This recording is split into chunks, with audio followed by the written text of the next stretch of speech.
Yeah? the last thing I needed Yeah? to do. No, fine. Shane, are we ready? How? Are we ready? Lady in the pink, are we ready? Yes. Let me ask you all, are we ready? Yes. No, we are not ready. And we are not ready for the age of AI.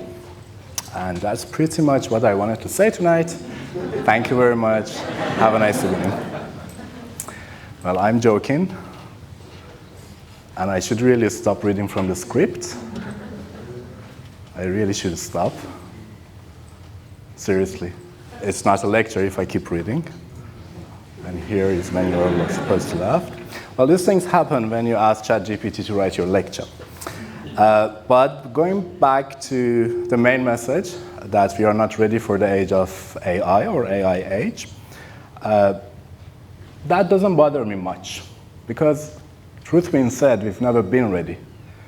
We've never been ready for any technological disruption. And I can give you some example.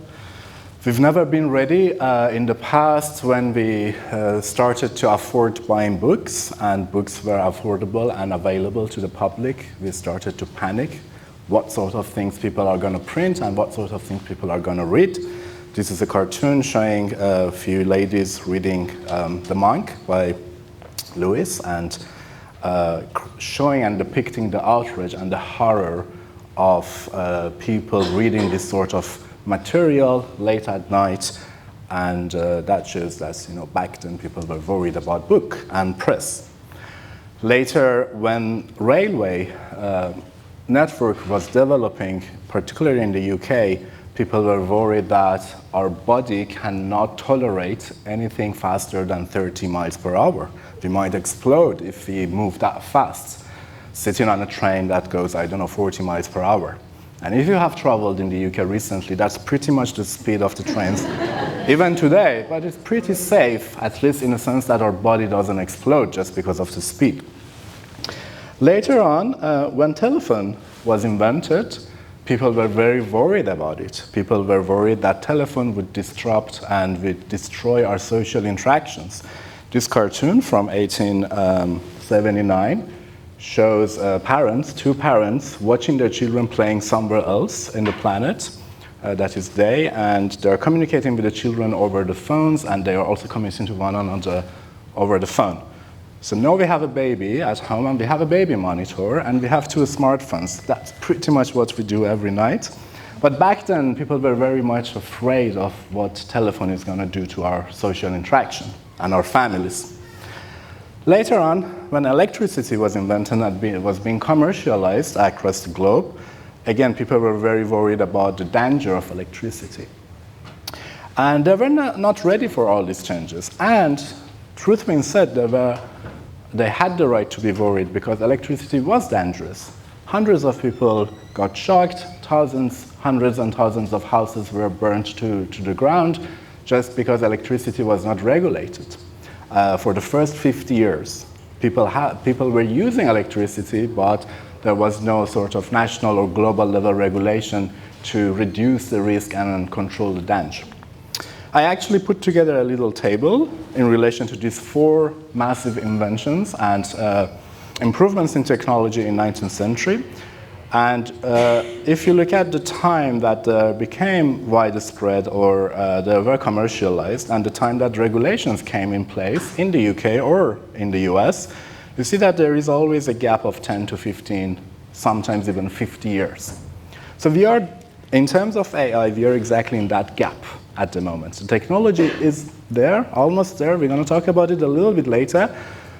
Something is there, but there is no regulation whatsoever. And the danger is there, but also the potential is there. Before we go into the details, I want to give you this disclaimer that I'm a pro-technology person, and I'm rather futuristic when it comes to the social aspects of technology, but it doesn't mean that I'm not cautious and I'm not insecure about all these new disruption and changes that new technologies will bring to our societies. So that's about regulation.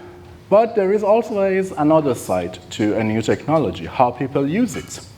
And it's not always that new technologies come with the manuals and with description or instructions how to use the new technologies. In fact, users often redefine and reshape the way that technologies are being used. When radios came about and we started having radio stations, people didn't know what to put on radio. So they started reading newspapers from the top to the bottom. And when television was invented, people didn't know what to do. So they were filming radio presenters sitting and having a chat and having a radio program, but it was filmed and televised. Before people started to understand, oh, there are new affordances, there are new possibilities and opportunities to build something for the purpose, matching what television can do.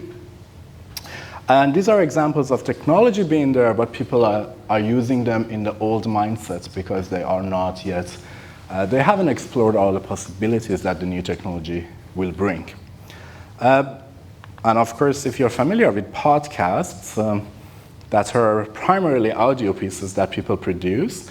And now we started filming people having a conversation in a podcast. A couple of weeks ago, I got an invitation to go on a podcast over Zoom, and I was in my pajamas assuming it's podcast. But then they said, no, we're going to record it and put it on YouTube, which is also sort of a reminiscence of what people used to do on television, recording or filming radio presenters. But anyway, more important example I have, and I took this picture myself in a library a few years ago, showing a book, a very hefty, thick book called The Internet Yellow Pages. I'm looking at you, and I guess half of you don't know what Yellow Pages are, because we have the internet. Yellow Pages were these massive books that we used to print and list all the services, all the phone numbers, addresses of places that we would need. So for about 10 years, people printed this book with all the web addresses of important websites. And this is such an outrageous, ridiculous idea, but that was a business because back then, people were not fully aware of what the web and the internet could do for us. They knew that there are cool websites that they want to go to frequently, but the way was to print it in a book, look it up in the book, and then type in the address. So we have been doing these mistakes all the way, and that's why I'm not too worried, because we're gonna move on sooner or later, but I think our common aim or common goal is to make this sooner rather than later. Because during that gap, the same way that many people lost their lives when electricity was not fully regulated yet, there will be damages and there will be harms that we try to minimize. So, there are different ways of doing this. The way that we do our bit is to work on a new sociology of humans and machines. And when we talk about a new sociology of humans and machines, we can think of different angles of this problem. You can think of sociology of machines, because now we have machines that show agency, show intelligence, quote unquote, and show social behavior. And it is important for us to understand how a collection of machines' behavior would be similar or different to the behavior of a collection of humans or animals, as a matter of fact. We know about social behavior of animals. We have known this for several years now. Would machines also show sociality and social behavior, collective behavior? Then, of course, there is the human-machine interaction, how we behave or how we behave differently if we are interacting with a machine. Because the machine, the laptop is a machine, but the way I use it is as a tool. I'm not really interacting with it. But if any of you has ever tried to interact with a language model, ChatGPT, immediately things feel differently because we see signals and cues of intelligence or agency, features that we always associated only to humans, sometimes to animals as well, but primarily to humans, and no machines can manifest these features. Would that affect our behavior, and in what way? And of course, still is very important to see that how the sociology of humans alone would change. Because our societies have been always affected by new technologies, and we had to update the sociology that we had developed to understand our own collective behavior. It would be naive to assume that whatever we know, which is, by the way, not much, no offense to any sociologists in the room, but there are so many questions we still haven't figured out when it comes to human social behavior. But whatever we know might be disrupted and is being disrupted by the new technology, and we might need to update everything that we know to include these new agents or these new agents in our societies. So this is basically the scope of what we do, and I'm going to give you some examples of different projects in different areas of this landscape. A couple of them are almost published, most of them are not published, a few of them are not even finished, but I'm giving this lecture in my home university, and I feel you are a very generous audience. But my main aim in this lecture is to show you where this new sociology is going and what sort of questions we can ask. If you like to hear the answers, come back in a year or two. I might have some. Let's focus on sociology of machines. You can ask so many different questions about a collection of machines, but one of the questions I've been very much interested in has been whether machines show homophily. What is homophily? Homophily is a human feature. We humans have developed over 1,000 years of evolution a tendency that makes us more likely to interact, to connect, to trust with people who are similar to us. This similarity could be defined in many different ways. It could be how we look, how we think, how we behave, and how much money we make, what education we have, where we live. Based on all these different factors and features, we choose whom to connect, whom to trust, and whom we form social groups. This is not new, but more so during the age of social media, we were able to observe the result of this homophily.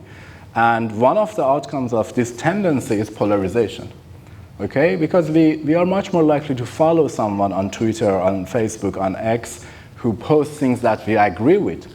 And that leads to the formation of this, what they call echo chambers, a circle of like-minded people who say the same thing over and over again. This is not a new problem. As I said, it existed before the internet, before the social media. Some people argue it was amplified thanks to social media, but my point is that it has become much more visible on social media, that we form these bubbles. You might also have heard the term algorithmic bubbles or filter bubbles. Some people blame the algorithms for that, but I don't subscribe to that. I think this is a human tendency. It could be amplified by algorithmic intervention, but it has been around all the time.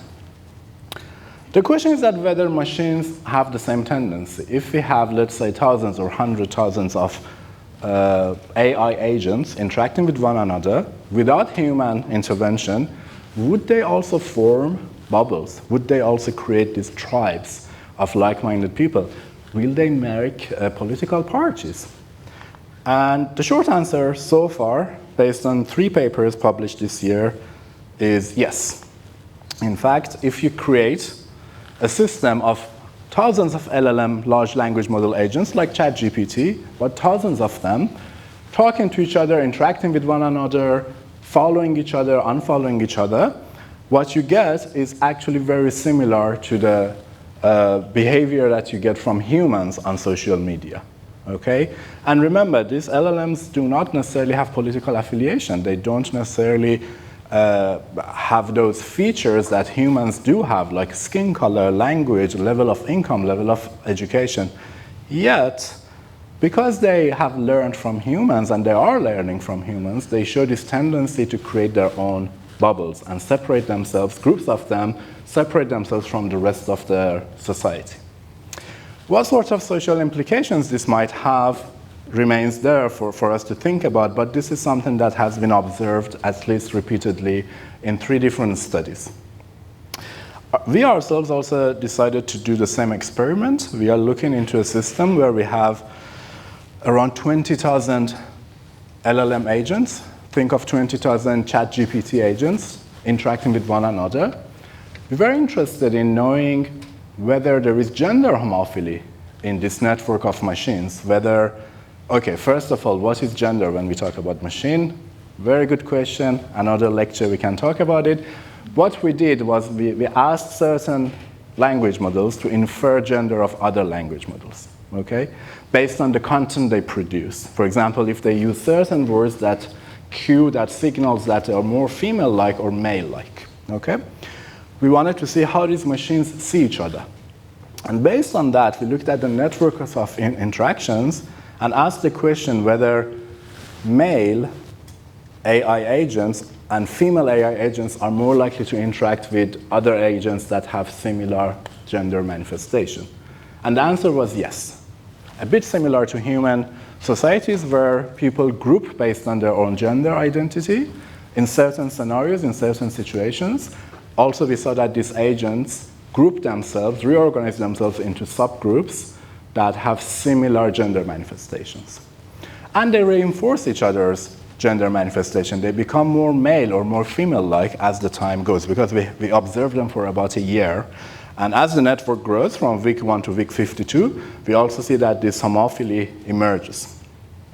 This is very important because we use these language model agents to write emails, to interact with one another. And if they carry this, if they inherit the language from us humans, a gendered language, then they might amplify certain patterns, certain tendencies that might not necessarily be positive. Just to deliver this point, I'm going to show you a video, which is an advert I got on Instagram. I don't remember what product they're selling. To be honest, that doesn't matter. But the ad is basically how to write an email, or the energy is to write an email like a man in 2025. Let me show this, play the video.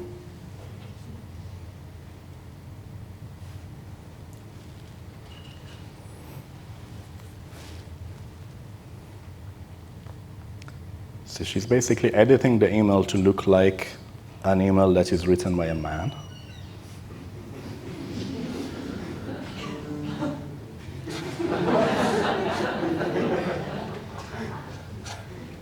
Yeah, I'm not sure about this. As a man, I'm a bit offended, but more than that, it bothers me because, well, this is not a message we want to give to, female colleagues that are to be successful, to be accepted as a powerful person, you have to act like a man, assuming a man would write an email like this. Anyway, this is an example of how conformity and how trying to look or sound or write like one or other gender could be not only a problem among humans, but the problem is that when machines are learning this from us, and as I said, our preliminary results show that they do, and that could further amplify these trends and these tendencies. Another feature of human societies is conflict and cooperation. Raise your hand if you never had a fight with a colleague. I thought so. These two always come together. Well, we always have fights. These two always come together. When we are working with someone, we will have conflict with them. Of course, we have to define these terms, but this is something we know in human societies. About 10 years ago, we started studying robots, or as they call them, bots, that edit Wikipedia articles. We know that among human editors of Wikipedia articles, there are lots of conflicts and editorial wars, because naturally I would not agree with Khalida when we are writing about a topic that is slightly controversial. Back and forth we might edit and revert each other. That has been studied, we studied it ourselves, but the question was whether we see the same pattern among bots who edit articles, because these bots don't have ideology, they just want to improve the quality of the projects. We found that there is a high level of conflict and disagreement among the bots. And at the time, these bots were not very smart. Today, they are much smarter. Even back then, we could see conflict emerges among these robots that edit Wikipedia articles. So we published the article our paper was published in 2017, and it was featured in The Guardian. Study reveals bots on bots editing wars raging on Wikipedia's page with a photo of real robots. The Wikipedia bots are pieces of algorithms, codes in Python that changes the content of article. So we were not very happy with the way that this was depicted, but the message was there already, that conflict and edit wars and tension emerges even in the community of machines that share the same goal, let alone when these machines have to compete with one another, and so on and so forth. So when it comes to sociology of machines, there are similarities to social behavior of humans, but there are so many questions. Basically, every question we could have asked about societies of humans, now we can ask about societies of machines and how they might be or different, be similar or different to us. Let me give you one example of sociology of humans and how our social interactions could be affected by machines. Again, back to Wikipedia, we have a studied collaboration network of humans who write these articles on Wikipedia. But then we focus on those editors who start using a robot as an assistant to help them with translation, with editing, and so on and so forth. The question was that if human A is in serious collaboration with human C, how this collaboration will be affected when human A, editor A, starts using a robot. Basically, you can think of it, I have a good friend, and then I have this fancy car now, out of the sudden. How having the fancy car would affect our relationship or friendship? And the answer is that the friendship will be affected negatively. So the collaboration that pre-existed between A and C will be weakened or will shrink as soon as A starts using an assistant that is not a human, is a robot. So it's naive if we assume that deployment of AI in different ways and shapes and forms will not affect the way that we interact with other humans. At least I hope this gives the idea that this might be an important question to look at. I heard this anecdotally from many people that they chat with ChatGPT all day long and they don't need to share certain things with their partner, with their therapist, with their friends, and so on and so forth, because they can calmly and confidently talk to a machine about the problems that they have. That's anecdotal, and this is scientific evidence for that. But for the rest of the talk, I'm going to focus on what is in the middle, human-machine interaction, because that's where a lot of new things are happening. We have not been interacting with any other entity in our societies who are not humans, and now we have these human-like agents that we interact with, and the question is that how are we doing? Do we get on with them? And the problems that we have in human-human interaction, how much of those will transfer to human-machine interaction? Of course, when we talk about human-machine interaction, we can think of many different ways that we interact with one another and with a machine. You can think of an AI agent as a teammate, as an assistant, as a negotiator, someone who negotiates on your behalf or someone whom you have to negotiate with, as a coach, as a social influencer, as a manager, and many other roles that AI agents are taking up in our societal interactions in different venues and different arenas. I picked these because these are the ones that we have been or are studying at the moment in our center, and I'm going to give you some example in relation to each type of interaction. Let's just start with AI as a teammate.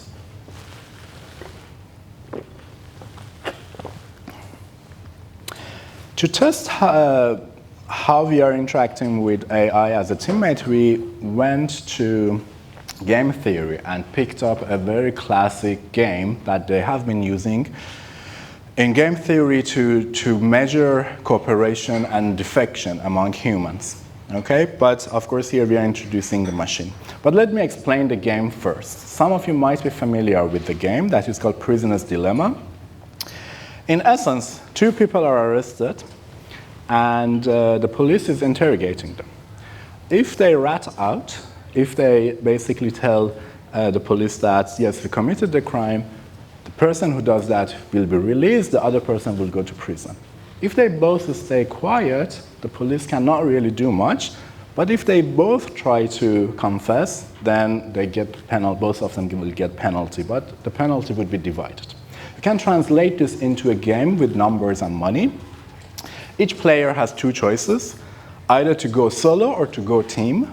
If both players decide to go team, to cooperate, they both go home with 70 points. If one of them decides to go solo, and the other one decides to go team, the one who decided to be selfish will take more money, but the other one will go home empty-handed, and that's the metric. But then, if both of them decide to go solo, then they get less money. So it's in their interest to cooperate, okay, and get 70. But because we are selfish and we are tempted to cheat, often people go for this option, that they go solo, risk it, but then if the other person is trusting them, they're gonna go home with more money. Okay, that's a very simple game. But we also ask people not only what decision they want to make, we ask them what they think the other person is doing. Because if I decide to go team, guessing that my partner is gonna go solo, that's crazy, why would I do that? But if I decide to go solo, guessing that my partner is gonna go team, I'm basically exploiting them. So when you decide to go solo, either you want to exploit them, or you don't trust them. You think, they're gonna go solo, I'm gonna go solo, I'm not gonna trust them. So we could measure the level of exploitation and the measure of distrust. Don't worry if you didn't follow the details. Just believe me that we can measure when people cooperate, when they defect, and when they defect, is it because they don't trust the partner, or is it because they want to exploit them? Then we got people to play this game against either human or AI. In reality, we didn't have any human or AI behind the curtain. The decisions by the partner were made at random. But the players, the participants, didn't know that. They actually believed that they were playing either against the human or AI. And what we saw is that they cooperate with human a little bit more, but more or less the same level as they cooperate with AI. Okay, so far so good. But then when we looked into why, for those 50% of times that they cheated, they defected, why they did that, we see that when they cheat against human, it's mostly because they think the human is going to cheat as well. They distrust the human. Whereas when they cheated against AI, it was more because they wanted to exploit AI, and they felt okay about it. So next week, we're going to talk about ethics of AI. I'm not going to go into that. But my problem as a sociologist is that if we get into the habit of exploiting machines, because it's a machine after all, this might transfer into our behavior with an interaction with other humans. This might become a habit for us to cheat, even when we are interacting with a human. But things get more interesting when we introduce gender. Again, you might ask, Taha, why do you bring gender in? Particularly, we all know that Trump doesn't like any studies which considers gender. That's his problem, but we bring gender in because AI is often gendered. Alexa has a female voice, has a female name. Siri, famously, is a woman. 70% of people think of ChatGPT as a man. Don't ask me why, but we always assign these gender identities to objects. This has been an old thing. It's called anthropomorphism. We have been doing it when we were thinking about Greek gods, all the way to ChatGPT. The question is not that whether AI has gender or not. The question is that if it does, how does that affect our behavior? So we introduced this into our experiment, and we saw that, okay, when people are playing against a female, no matter human or AI, they are more cooperative. That's good news. But when they don't, when they cheat, when they defect, if that is against male, it's mostly because they don't trust the partner, the male partner. Whereas when they cheat against the female, it's mostly because they feel all right to exploit the female partner. And this behavior gets even more exaggerated when they are playing against AI. So the highest level of exploitation is when they are playing against female AI, and the highest level of distrust is when they are playing against male human. As a male human, I really feel bad, but I think somewhat we might deserve this, that all the players, no matter what was their gender, thought that we're going to cheat. But what surprises me is that how much people felt okay to exploit a female AI player. And again, this is not a coincidence that all these companies opt for female identity for their AI agents because, well, if you can easily exploit your assistant, your navigator, your whatever AI agent that you're using, you are more likely to pay for it because you feel empowered, might be. So, but what we learn here is that sexist behavior exists, even when they are playing against humans. But this sexist behavior is amplified, becomes even bigger when we are playing against gendered machines. And maybe that's why we shouldn't genderify machines. Maybe we shouldn't give machines gender. What would be the reason to do that? Of course, main reason is marketing.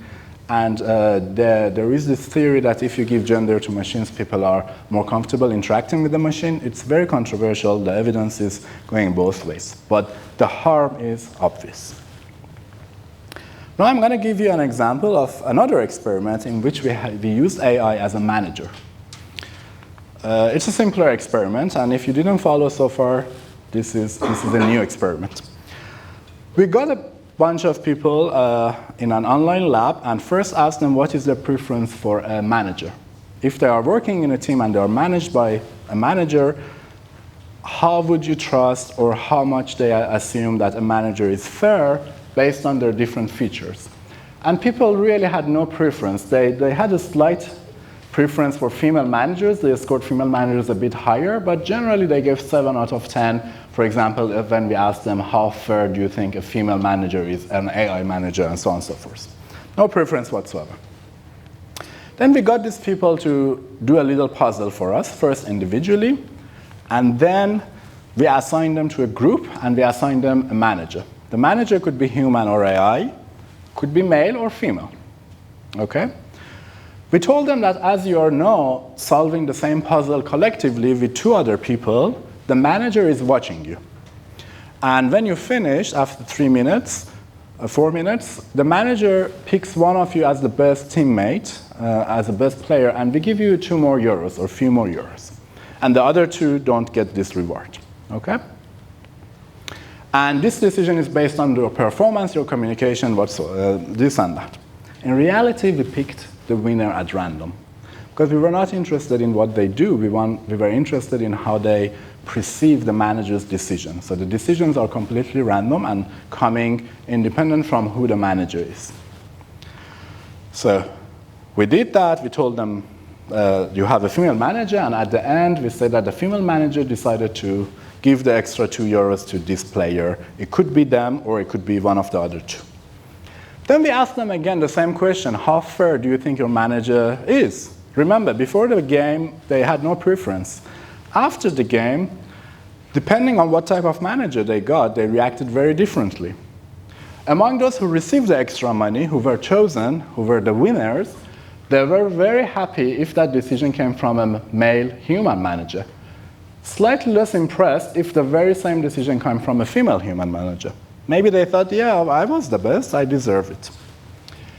And when the decisions came from AI managers, the happiness or the improvement in their rating was even bigger. So they accepted the award with much more glee. But when they were not awarded, when they were not chosen to receive that extra money, if that decision came from a male human manager, they were almost okay with it. Their perception of the manager quality didn't change. But the very same decision coming from a female human manager created a big outrage. And this outrage grew much bigger when it came from female AI manager. They didn't like it at all. So the more negative, the less they thought of the manager after the experiment, as a result of them not being picked up.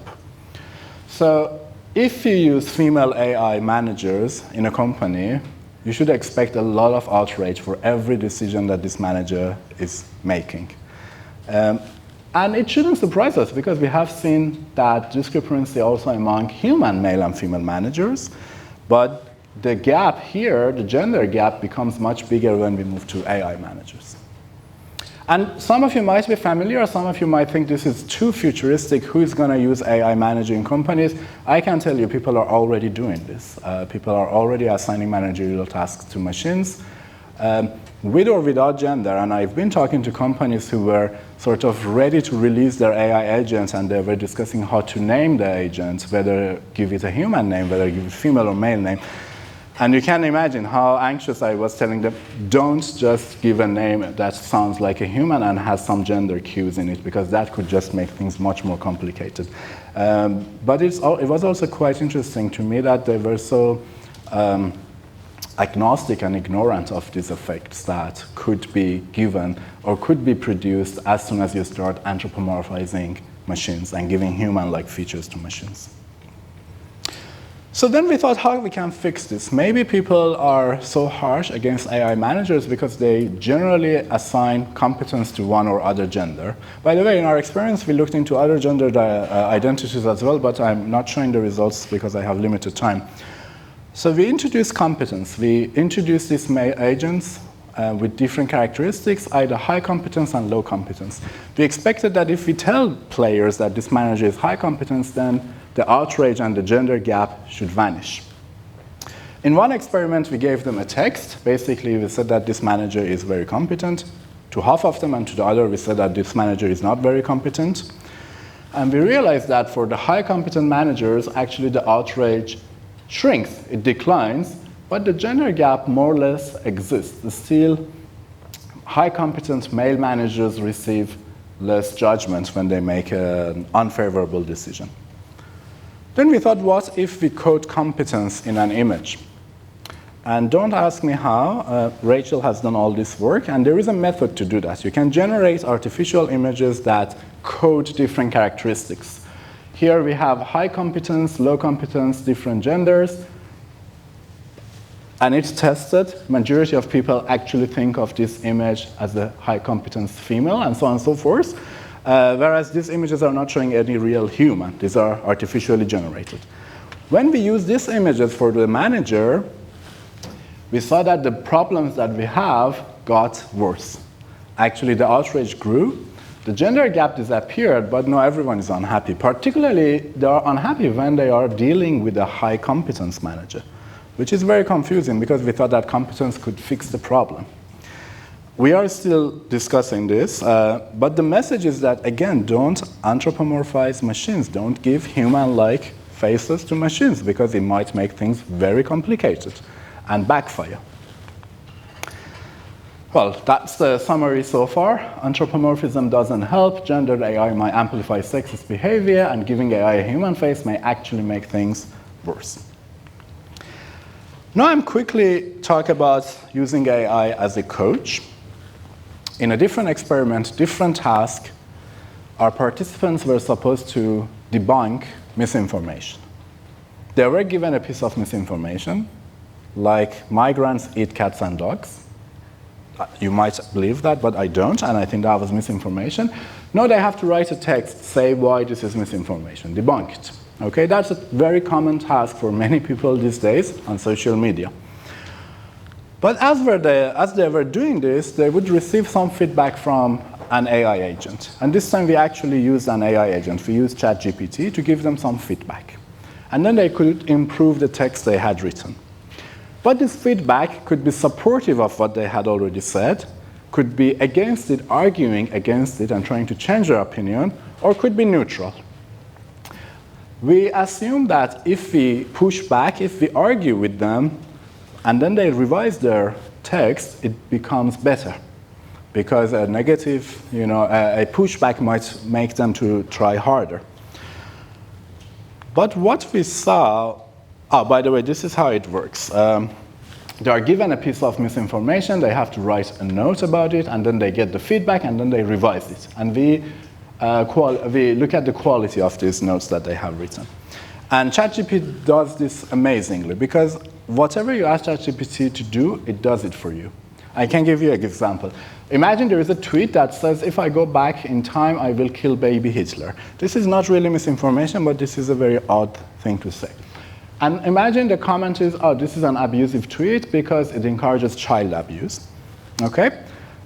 We asked ChatGPT to argue, first to support this, and it does a great job supporting this idea that, yes, this is child abuse. And then we asked ChatGPT to argue against it, and it, again, does a great job arguing that, oh, no, this is not child abuse, this is about anti-Semitism, and this is a good thing to do to go back and kill baby Hitler. And that's very important, working with ChatGPT, that it often does exactly what you ask. And that sounds like a good thing, but it could be also a very dangerous thing. This was shocking to me when Saida created this, and it worked so well that, wow, it really does whatever you ask. Anyway, we use this now to give people this feedback. There are lots of results, but one thing that is important is, in fact, people did not receive the negative feedback so well, and they didn't really engage with the negative feedback. they engage with the supportive feedback. A coach that says, yeah, well done, do it a bit more, was more successful, but in fact they received the neutral feedback the best. When the coach basically gave them whatever they had already produced, just reformulated a little bit.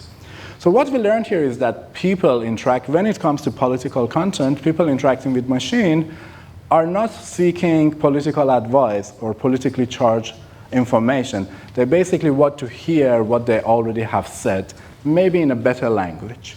That's where they really receive the feedback and accept the coach's feedback well and the best. And didn't really matter if that feedback came from AI or human.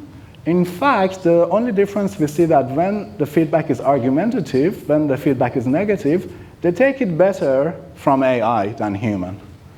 That could be useful because it's often difficult for us to give feedback as human to human.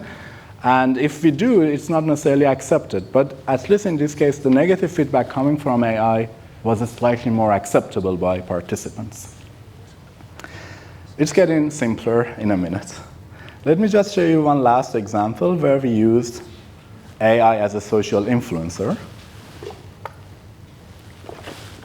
Because as you know, there are lots of bots or automated agents on social media, on different platforms, on TikTok, on Instagram. They post things, they post content, they pretend to be humans, and they can influence us. The question is that whether they can spread positive or negative behavior among humans. So we ran an experiment based on public goods game. You might be familiar, this is a simple game. 4 players, each of them has a bit of money. They can either keep the money, or they can put it in a shared bank. The money that is put in the shared bank will be multiplied, will be increased, and then divided among all the players. So it's in everyone's interest to contribute to the bank, to the public good.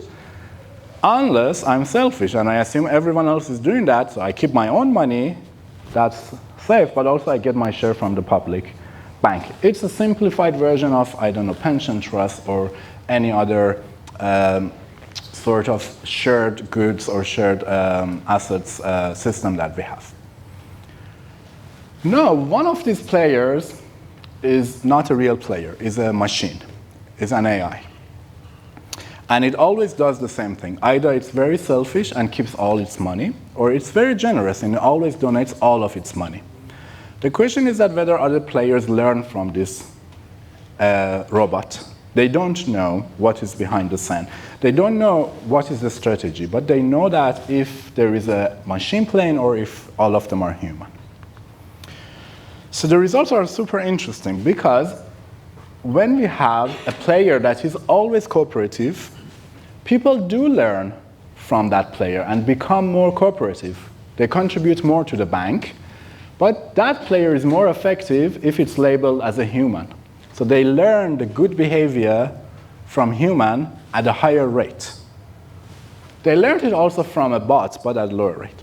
But when the behavior is negative, is selfish, that one player who never cooperates, if that behavior comes from a machine, people follow it even more. The negative behavior spreads faster if it comes from a machine. Maybe the thinking is that even a machine is selfish, why can I not be selfish? That is that spreads faster than when the same behavior comes from AI. So yes, machines could encourage certain behavior, but if it's positive or negative, affects how successfully they can spread that behavior compared to a human influencer. So this is really worrying for me because to spread good behavior, we need more human do-gooders, but to spread bad behavior or selfish behavior, machines can do a better job. And the more we use machines, we might take the risk, we might be in the risk of spreading certain negative trends more than before that we didn't have these machines and we were relying on humans. My last example here is when you are negotiating with a machine. I don't have results, but we are ready to run a few experiments in which you are playing with a human and an AI, and you have to agree how to divide money between the three of you. You select a circle, the closer the circle to you, the more money you get. In this game, humans often end up in a coalition with one other player, and they decide to divide the money between the two of them and basically go behind the third player. This is a common practice in these games. Now we're going to run experiments and see how this behavior would be different if the third player is a machine. Of course, people have the choice to come up to a coalition with the machine and go back, basically make this human go empty-handed. We're gonna figure it out. We haven't collected any data yet, but if that excites you, come to my next lecture. Let me summarize the things that we have looked at so far. If I want to put them in one bullet point, is that people don't treat AI in an agnostic way. Our behavior changes when we are interacting with machines. Sometimes we might become more polite, sometimes we might become more sexist, sometimes we might feel outraged, sometimes we might feel, oh, I should follow the good behavior. But what we shouldn't do is to assume that, oh, these machines would not affect our behavior because we humans know what to do in all circumstances. And I saw this paper by a bunch of people in Berlin who are close friends and collaborators, and they published a paper last week, 7th of September, when they got people to delegate tasks to AI, and they found out that people are more likely to cheat if they have delegated the task to a machine compared to the case that they delegated the task to a human. So it's easier for them to cheat if they have to instruct a machine to cheat on their behalf. That's very bad news, and it's really bad news if you think about all the use of AI in military at the moment. You know, all these new technologies where you can send a drone thousands of miles away to do the job for you, and you're not even involved with the act that these agents or these machines are doing on your behalf. But this very clean, very well-designed experiment shows that people become worse when they are delegating the task to machines, which is pretty much in line with the conclusion I had earlier. Okay, well, I'm almost done, but I never actually said what AI is. And that's a question I've been avoiding intentionally because, well, that requires another lecture and perhaps a whole term of lectures.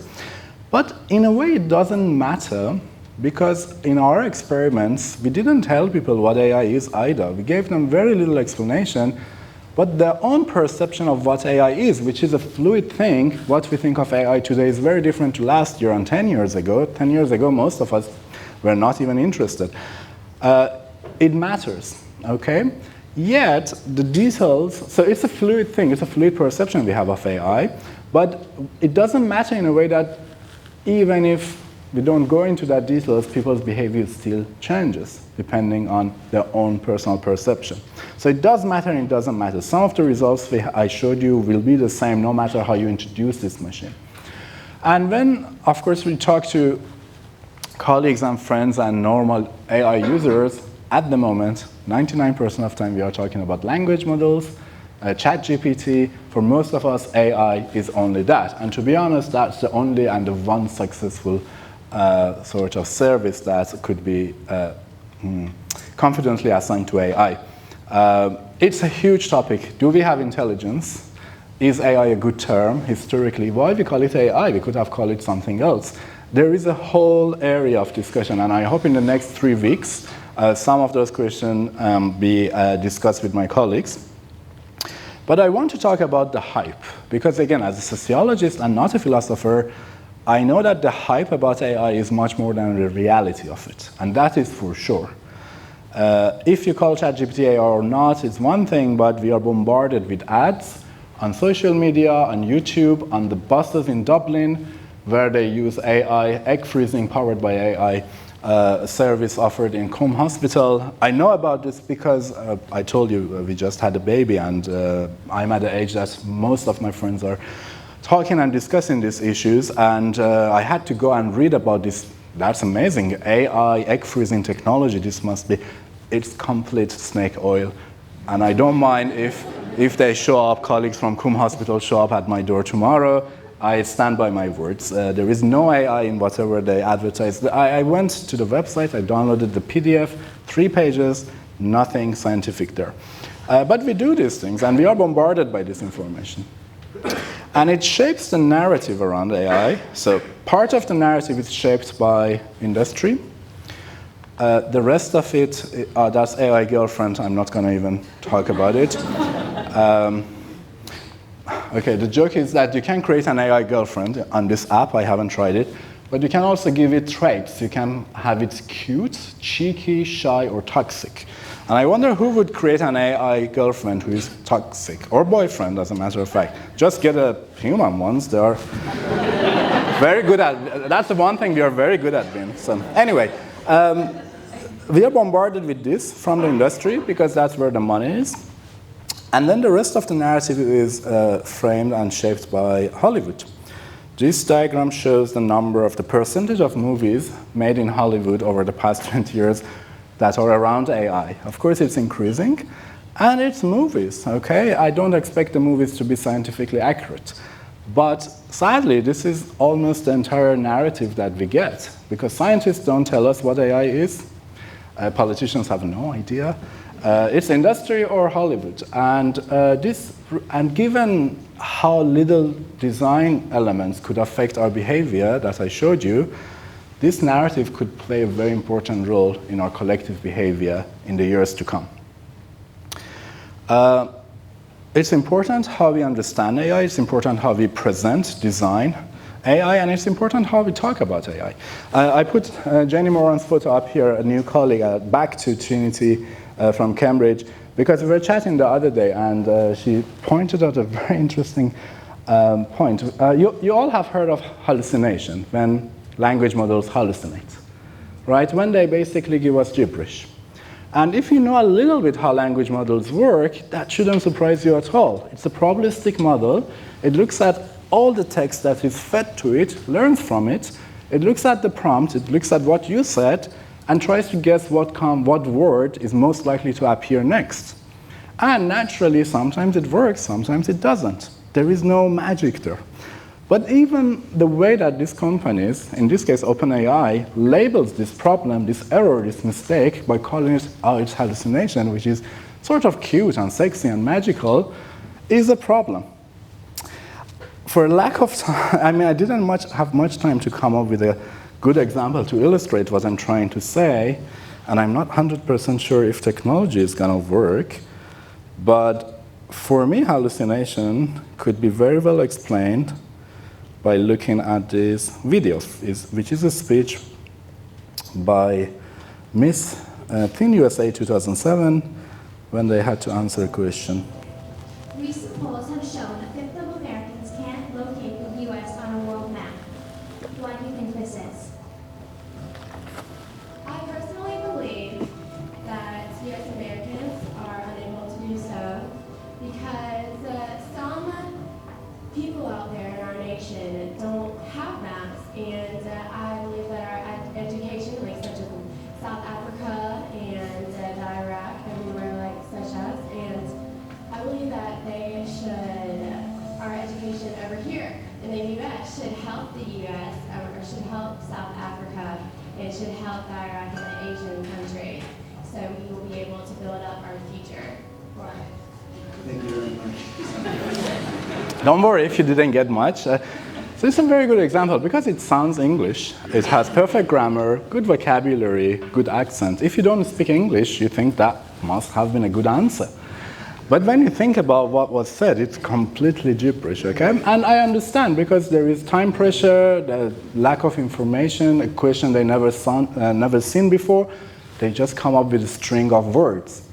And that's exactly what a language model does. The difference is that language model has access to a large amount of text to learn from, and more to live information from the internet and from the web.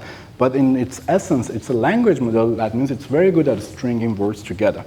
So we won't call this hallucination. We, in fact, make fun of her. And I was not sure to use this because when I was reading the comments, many very sexist comments. I don't, of course, subscribe to that.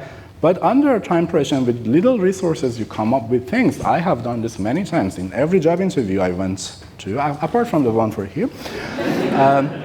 But when a machine does it, we give it a cute name and we call it hallucination, and we put it in this sort of box that, oh, you shouldn't, this black box that is, oh, something very amazing is happening. So it's important how to talk about AI, and I very much hope that this lecture and the lectures in the next 3 weeks would help us to come up with this common narrative.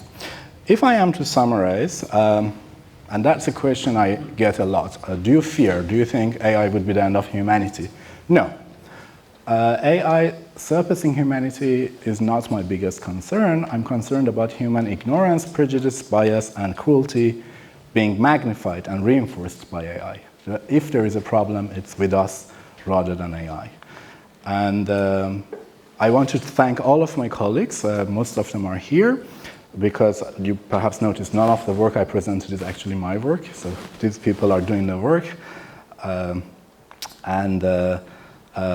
our center, Sociology for Humans and Machines, these are the type of questions we ask. Please get in touch if you're interested. And I'm going to finish by showing this little video, which I have no explanation what it shows really. So there is a delivery bot, there is a delivery robot, and a human delivery person. The issue is that the delivery robot is stuck. It cannot find a way.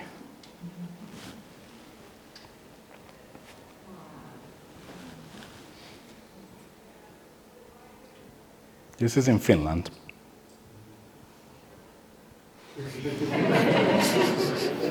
Thank you very much.